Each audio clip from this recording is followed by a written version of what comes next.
What it do, Glimmer Gang? Welcome back. So this is a video suggestion by one of my IG followers, Maya Girl. What it do? Thank you for the suggestion.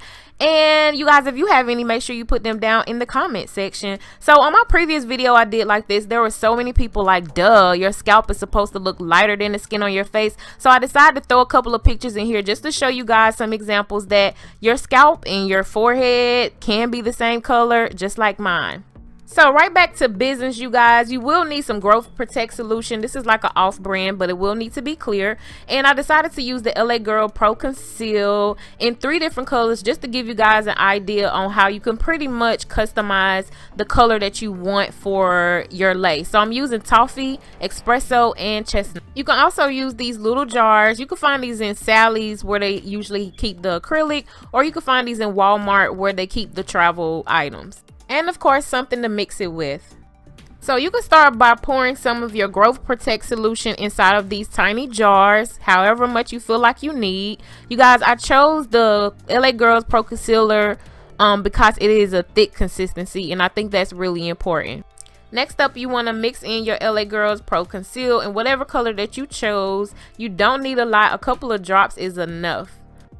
And then you want to take something to mix these all together. Make sure that you mix it until it is completely blended. And you'll see that once the concealer is actually blended, the solution will become a little bit more creamier instead of stiff and sticky. Okay, so now all 3 are blended. I used the Toffee, the Chestnut, and the Espresso. I believe they all have different undertones like cool, warm, and neutral.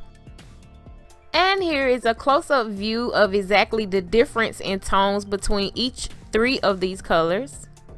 Now, if I already applied one of these colors, which is Toffee here, and I've allowed it to dry just to see what it will look like. So I'm going to go ahead and apply the other 2 colors. The middle one is actually Espresso.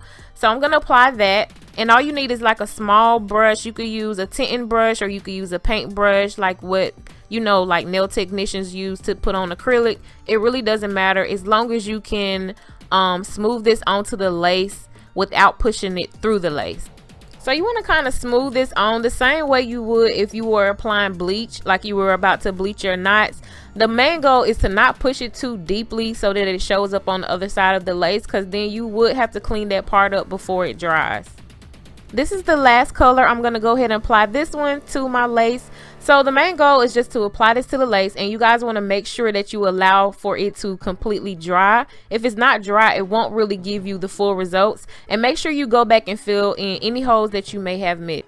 Just in case you notice or you feel like one of these colors match you, here are the colors once again. We have Toffee, we have Espresso, and then we have Chestnut on the very end. So I must warn y'all, these colors look totally different once they dry down. You can really tell the difference in tone once the product have actually dried to the lace. So I'm going to show you guys what they look like on the opposite side. This first one here is actually the Toffee. And it has like a yellow, maybe even a pinkish undertone in my opinion. I really like the Toffee. And the one that is in the middle is Espresso. And it has more of a neutral tone in my opinion. I feel like this one would probably match me best. And then of course on the very end is Chestnut, and it has more of a orangish red undertone. I really wish I would have zoomed in a lot more so you guys can see this close up, but this is a comparison, trying to give you like a side-by-side comparison of what each of these different colors look like flat against a flat surface, so you guys can see if you feel like, you know, it looks actually like a scalp. Once again, the color that is on the left side is Chestnut. The color that is directly in the middle of the screen is Espresso, and the color that is to the right is Toffee. Listen, I'm trying to be as thorough as possible for you guys so y'all don't even have to think, okay? So I'm gonna put this up against my skin. I feel like my face is more close to the inner portion of my arm, and of course the sun always burns the outside, so the outside of your arm is always darker. So in comparison between the inner arm and these 3 colors, I feel like Chestnut is pretty much a winner for me. In my opinion, the Toffee is just slightly too light. Thank God I actually remember to bring the camera up closer. So this is a close-up view, you guys. What grids? there are no grids. This stuff actually does hide the grids, and if you do it good, maybe some practice, it will hide those knots as well. So you don't even have to take the time or even think about bleaching any knots if you are tired of that. The only thing about this Growth Protect solution is that it's very shiny, so you will have to go back and add some type of powder, which I did. Now this portion that you see here, I actually put the Sasha Buttercup over this. That's why you don't see the shiny part in this part. But if I flip it over, you guys can see that the other parts where I put the solution on, you can still see the shine. So if you decide to try this method, make sure you go back over those parts with your finishing powder, girl. So what y'all thinking? No grids, no knots, look very natural. If you agree, let me get some Jesus, some church hands down in the comment section. The baby hairs right here and right here in the part is still kind of semi damp. I used the foam wrapping lotion by Design Essentials, so I did not want to go back over the mixture while it was still kind of damp right here and then end up with the foundation like all over my hair and part. So I'm gonna try to wait for that to dry a little bit more, and I'm just gonna curl my hair. I think any technique that someone comes up to make your wig look a little bit more natural, if it helps you, then I'm all for it. This is my Cambodian texture.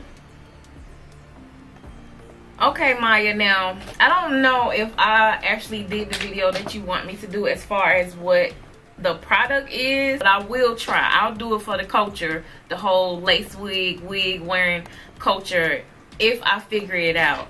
But hopefully this kind of helps a little bit. I feel like people were already doing this, so I feel like personally that it kind of looked like a silk based closure, and for me, I really don't like silk based closure. So I feel like any of these type of techniques that you find out about, that you use, is really about a matter of preference. You know, like what do you feel like look most natural for you, whether it be a ball cap method, Sally Hansen spray makeup, the Growth Protect. So it's pretty much almost dry, so I'm gonna do this side and come back and add the powder foundation here in my part to show you guys close up. Okay, so I'm just gonna take a little bit of this. I know this is setting powder, but I feel like every time I use like the powder foundation for my face, it always looks orange. It gives it like a yellow, more yellowish tone. Just kind of brush that in. And I only put it like right to here because I felt like if you put it all the way to the hairline, it'll probably give you the same results as if you had a silk base closure. And that's one of the reasons why I've never really preferred a silk base closure, because I hate that line of demarcation. So this is what it's looking like, you guys. I think I put a little too much right here.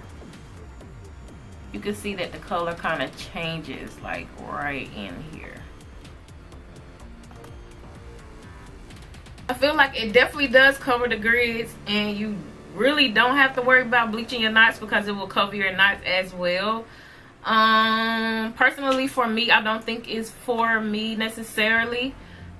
Not really for any reason. I'm just kind of stuck in my ways. You know how sometimes they say you can't teach an old dog new tricks. I can learn new tricks, but I just have a preference, and I feel like anything that you do as far as your lace, whatever you do, whatever works for you is going to be something that you feel like you prefer over the next.